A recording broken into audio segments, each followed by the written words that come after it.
Warahmatullahi wabarakatuh. Gimana kabarnya anak-anak? Sekarang bertemu lagi dengan Ibu dengan pembelajaran yang sama bahasa Indonesia. Materi pokoknya yaitu teks fabel. Tapi sebelum masuk ke teks fabel, Ibu akan memberitahukan apa saja sih yang harus kalian bisa dalam pembelajaran Ibu hari ini. Oke. Kompetensi dasar. Kompetensi dasar yang akan kita pelajari hari ini yaitu kalian harus bisa menelaah struktur dan kebahasaan fabel atau legenda daerah setempat yang dibaca dan didengar. Tujuan pembelajaran peserta didik, di sini peserta didik adalah kalian semua dapat menentukan dan menelaah struktur dan unsur kebahasaan teks fabel dengan tepat. Tapi untuk pertemuan pembelajaran hari ini kalian harus bisa menelaah struktur saja dulu. Untuk pertemuan selanjutnya baru kita masuk ke unsur kebahasaan. Selanjutnya, materi pokok hari ini yaitu teks fabel. Selanjutnya, alur pembelajaran. Alur pembelajaran ini nantinya kalian harus dibagi kelompok, kemudian menyimak video, diberikan LKPD. LKPD itu adalah lembar kerja peserta didik. Diskusi, presentasi, menarik kesimpulan.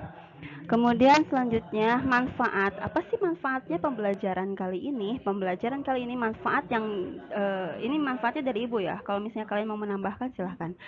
Yang pertama manfaatnya mengetahui konsekuensi atas perilaku yang diperbuat. 2. Mengetahui baik dan salah. 3. Menjadi imajinatif dan kreatif. Oke, karena kita sudah tahu nih pembelajaran hari ini tentang apa, kita sebelumnya nih, sebelum ke materi, Ibu pengen tahu dulu nih. Ada yang tahu nggak sifat yang selalu jadi watak mereka dalam cerita? Ini adalah gambar kancil. Ini monyet, ini semut, ini buaya. Kancil itu biasanya cerdik, monyet juga cerdik, kemudian semut itu kerjasama gotong royong, dan buaya itu bodoh atau malas. Biasanya seperti itu. Tapi kalau misalnya kalian mau berbeda, memberikan watak kepada masing-masing tokoh ini, silahkan.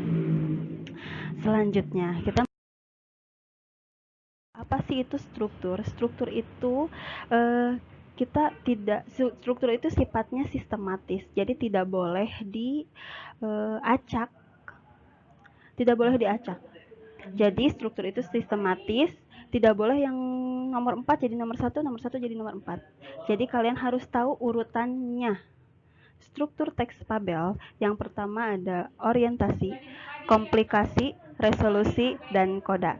Orientasi memperkenalkan tokoh biasanya. Misalnya, di sebuah pedesaan terdapat seorang monyet yang sedang jalan-jalan. Itu memperkenalkan tokoh. Ya, kemudian komplikasi munculnya masalah sampai klimaks. Biasa ketika cerita itu selalu ada orientasi, ada masalah dan ada penyelesaian nanti. Masalahnya apa? Nah, nanti masuk ke resolusi. Setelah ada masalah harus ada penyelesaian masalah. Kemudian ada koda. Penutup cerita yang berisi kesadaran atau akibat yang dirasakan oleh si tokoh. Jadi koda ini adalah penutup cerita tapi di dalamnya berisi amanat. Nah, struktur ini berbeda dengan struktur cerpen. Cerpen juga cerita, tapi berbeda dengan struktur fabel. Kalau fabel ada koda, kalau cerpen tidak ada koda. Itu. Kalaupun ada, jarang sekali di cerpen. Kebanyakan cerpen itu kodanya sudah include di dalam komplikasi dan resolusi. Jadi tidak ada dipertegas lagi di bagian penutup. Nah, sekarang masuk ke dalam tugas literasi. Tadi materinya sudah Ibu jelaskan. Kemudian kalian baca-baca lagi. Silahkan sekarang Ibu akan menugaskan tugasnya literasi. Bacalah halaman 237 sampai 240 pada buku Marbi yang sudah kalian punya di rumah. Baik, terima kasih atas perhatiannya. Terima kasih sudah menyimak video ini.